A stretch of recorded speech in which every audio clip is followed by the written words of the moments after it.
Hi, I'm Andy. Welcome to Python Puzzles. I just thought I'd give you a quick lecture on the basic structure of a Python script, or how main.py is structured, just for the absolute beginners, because it might not be super obvious if you're just starting out with Python or with coding in general. So let's take a look. Okay, I've started off with just a blank main.py file. I've just created in my Git repos folder just a folder called PyStructure, and I've got a blank main.py. You don't need to follow me along with this. You don't need to type it out. I just want to really demonstrate how the code in each puzzle will work. So whenever a Python program starts, well, whenever most other programming languages start, they look for a main function. It might be something like that. If it was C#, it'd look like that, and things would happen in here. Python doesn't have a main function. What it has is this sort of like if statement.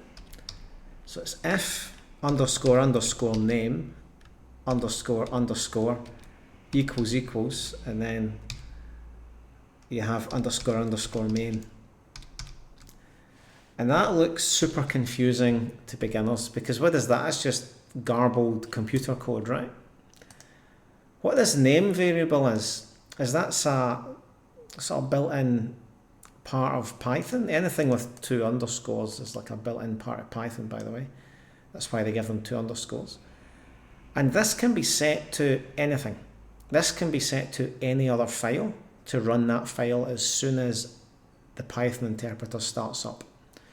But if you're just going to have a one-file program, you set it to main to say, hey, just run main.py, just run this main program. So we'll call anything underneath this section the main section. So we can just have a print statement. Running main section, okay? And you'll see like underscores here. This is to do with the spacing. PyCharm likes you to have a space underneath the main function, and it won't like that many spaces above it either. So there you go. So if I click run, that should get printed. Yep, running main section. Okay. Now you can put all your code in here, and it'll execute it sequentially. So from top to bottom. Oh, sorry. If I can spell correctly, there we go. If we run that again, running main section, 1, 1, 2, 2. So it's running down the way. But most people don't do this because you end up with just a really long line. You can do this, but you used to end up with a really long line of code, and it's just messy. So what most people do is they break this up in the most basic structure possible. As you have functions, and functions in Python start off with def, and then you give them the function name. I'll call this function 1. And then most of the time you won't be using just blank brackets with nothing in between them, but for the puzzles I'm giving you the most basic structure we can. And then you can have anything indented within that function. So it has to be indented. If you go like that, you're going to get an error, because Python uses indentation to determine what's part of what. So because this is indented, it's part of function 1. So I'm just going to have a running function 1.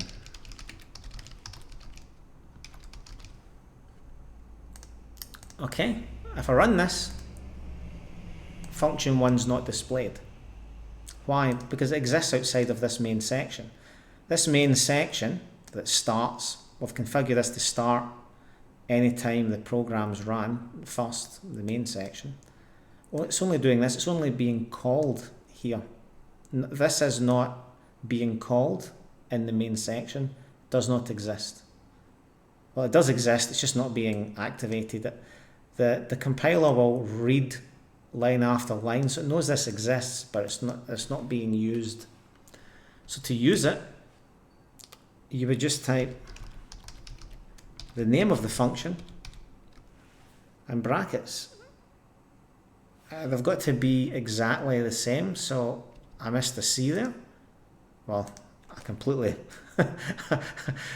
I completely misspelled function in both of them, so there we go. And you can see if I remove a letter and they're not the same, it highlights it. So that should run now. It should run maining run section, and then it should activate function 1, which is this, and it'll come in here and it'll print that. Main section running function 1. So you could have another function.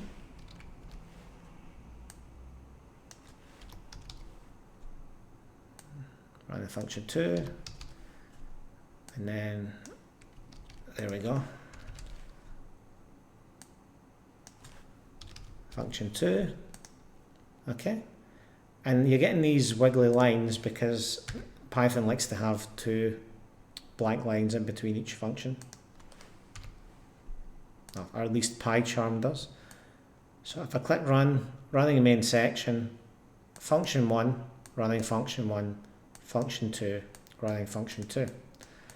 So that's the structure of almost all the puzzles. There's just more functions, more functions here, more functions there. So for example, the structure of the puzzles might be example A, or maybe I'll go like that, maybe example A, and then we'll have puzzle A. And down here I'll have example A, puzzle A.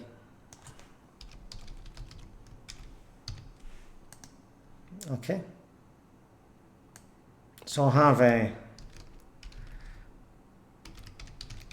some example code for you that will be close to what I want you to do for the puzzle, but the puzzle will be blank. And this gives us a problem because there's nothing after this, there's no code indented.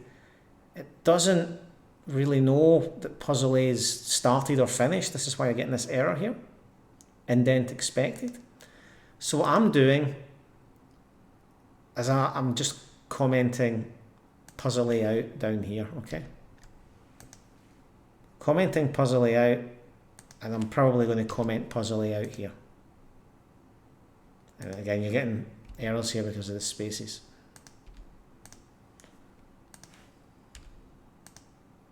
Well, 2, 2.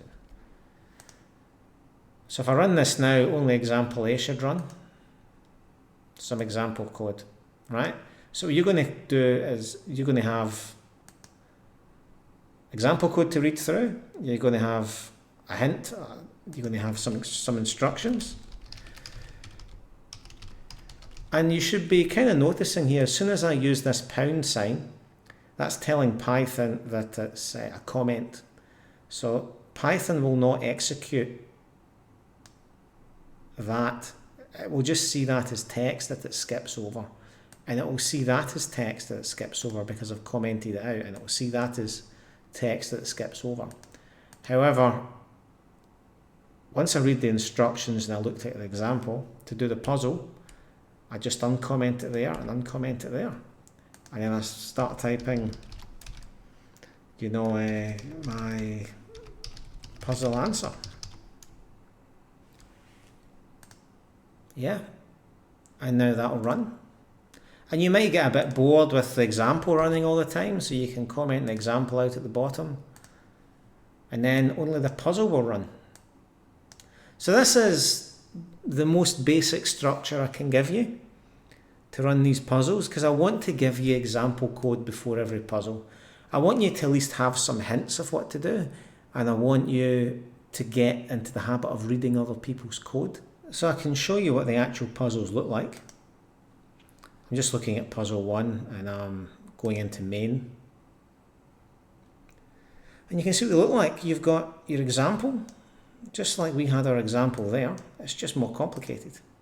I've given you a full example, code to read through. I've given you a puzzle with instructions. These are your instructions for solving this puzzle. I've given you another example. giving you another puzzle to start off with, and I'm giving you a third example to read through and understand.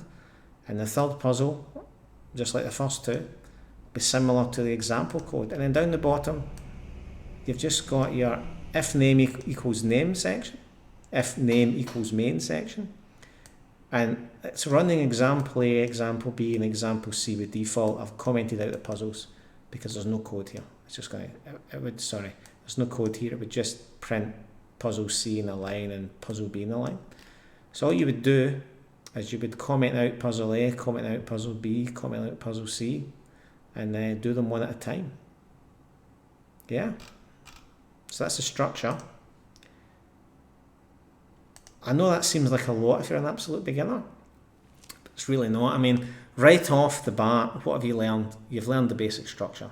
I know for a lot of other YouTubers are just going to have you typing in line after line. It's going to be really slow. So you're starting off kind of in the deep end. You're having to read some code, but it's very simple code. It's very simple code. You can read this. So down here by main, first thing it does, it wants to run example A. There's example A. Sorry, there's example A. Because that's the start of the function, and this is everything that's indented in it. And then next is puzzle A. There's the indentation, there's your instructions. But puzzle A is commented out down at the bottom. So that's how you play about with it.